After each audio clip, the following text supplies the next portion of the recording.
welcome back to my channel.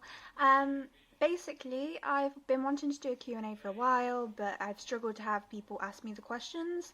If you hear talking in the background, it's my boyfriend. He's very loud and he's playing a game. Anyway, so I've got a few questions to answer based on what it's like living with anorexia. So I'm just going to go through them, and I really hate that my mouth just did that noise. Anyway, so do you do it to be prettier? No. At no point during my illness did I do it to be prettier. I think when I thought of beauty further in, so when I was in like the big throes of it, I would think, well, I'm prettier with bones. And I sort of craved that appearance. I didn't care that I looked sick. In a weird way, you kind of like the fact that you look sick. But no, I never did it to be prettier. I remember when it first kicked off though, when I was about 7, and that situation happened and the voice came for the first time. It was, you're never going to be pretty, but you can always be thin, so why not be thin? And that was like a childhood thought, but it never sort of lasted as my reasoning for doing what I was doing. I was actually trying to control something, but I didn't know what I was trying to control at the time. It turns out in the future it was the bipolar and just emotions and all the stuff that had gone on with the bullying and other things. It was just my way of coping. Do you make yourself sick? No. There is a big subgroup situation with anorexia, same as there is with bulimia and all that. I fall into obsessive exercise and severe restriction.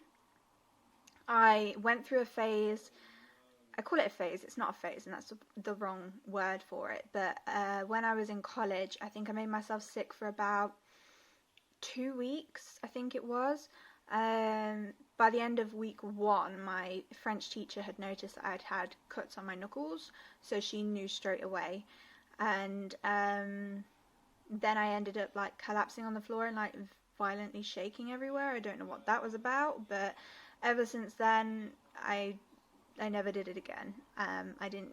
It didn't work for me. I just didn't eat. That was what I did. Why is it so hard for you to eat? So initially what the problem is when you are in a position where you've gone for so long without food.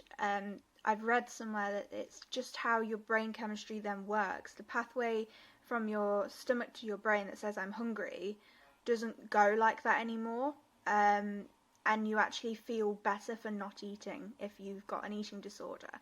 It's quite hard to explain, but basically when I go to eat, it's like everything in my body panics. It's like fight or flight to the extreme, and it's silly because it's over something that is human nature, like it's something we should be able to do.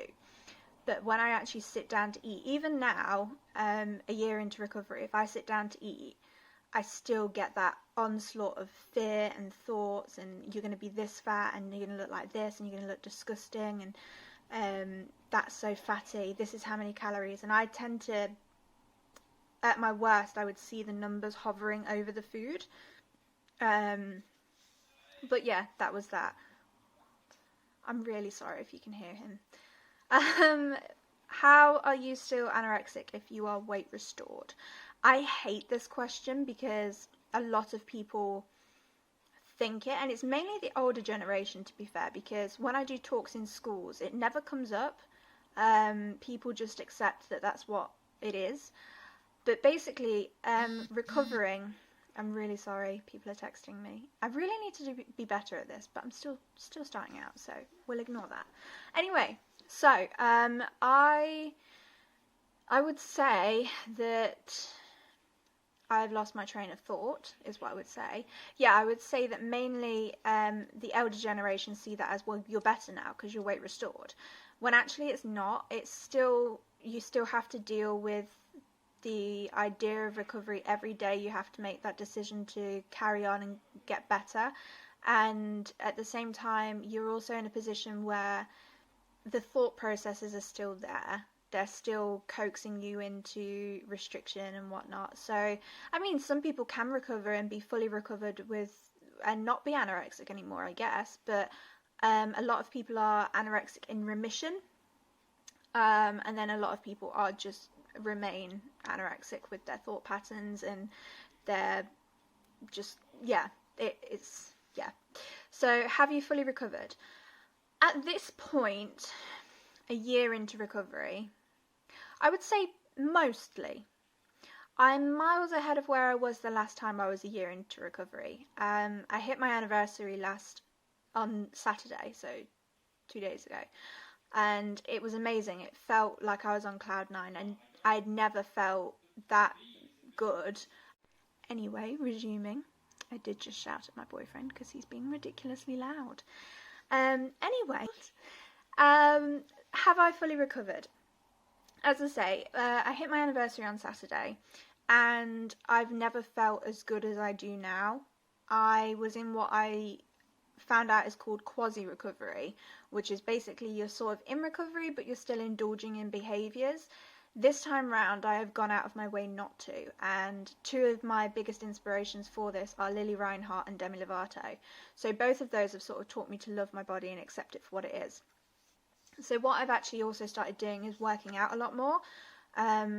Either in my anorexia, I am full-blown working out 2 hours, 3 hours at a time, and I don't stop, or I'm in recovery and I really don't do a lot because I just feel guilty that I can't do a high intensity workout because my knees and all that other stuff. But what I have been doing is I walk every day, half an hour or so, and I do a workout on Monday, Tuesday, Wednesday, Thursday, and sometimes on Friday, and then I have Saturday and Sunday off, but I do my abs every night apart from Saturday. So I'm doing that, and I'm making sure that I have a snack afterwards, and that's new for me. I never did that before, and it's just made me feel so much better, thinking positively about myself and accepting my body for what it is, which sounds really corny, but it is such a huge part of recovery. So at the minute, I would say I'm 90%, 85% fully recovered, because I still have my fear foods, I still panic about food, so yeah, I would say almost there. Apologies again for the walls. We are waiting for the plasterer, and then we could paint, and then my house will look nice. So what is recovery like? Hell. Don't let that put you off if you're debating recovery, because it's the best decision you'll ever make, but my God, is it hard. It's going against everything, every instinct that you have as a human being with an eating disorder. It goes against everything, and it's very hard to distinguish whether that fear is real or not. And it's hard. It's so hard, and it links with the question that I was also asked of, does it hurt? Recovery hurts. I don't know if that means does it hurt as in recovery, or what does it hurt as in like being sick with it. But the answer to that is yes, both ways. But recovery is painful. At least it was for me. Organs and things getting back to normal, and it was painful. But it's worth it. So worth it. You know, you can get through that pain and that emotional trauma to get to the point where you are so much better. It's so rewarding when you do get to that point. So just don't give up. If you are doing it and you are wholeheartedly throwing yourself into recovery, do not give up, because it gets better.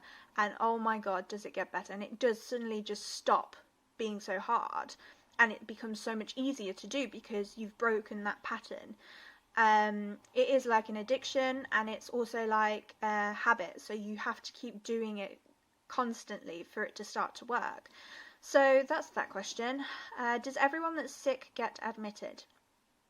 No.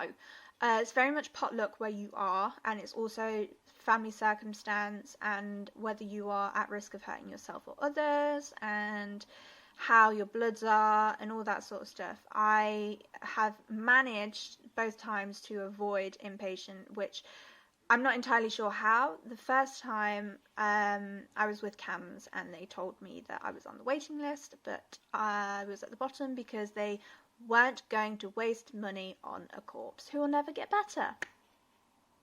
I don't know why I did that, but anyway, so they were charming. So I was just put on a wheelchair and bed rest. That's all I had, and then my psychiatrist there got me into something called the Morley Method. So basically, it was inpatient at home, If I had to go out, I had to go out in a wheelchair, couldn't walk, couldn't do anything that would burn calories for the first, I think it was the first 3 months of recovery or something like that. And a lot of fortisips. Fortisips are basically what they would put down your nose, but you voluntarily drink it. So that worked better for me because I felt like I had some control still. And then this last time round, if it wasn't for COVID, I would have been admitted. My potassium levels were dangerously low. My sodium was low. My creatine was low. I was not good. Like, I was really, really poorly, and my body was on its last legs. And it was pretty much, we need to admit you, but with COVID, it's whether you're more at risk there than you are at home.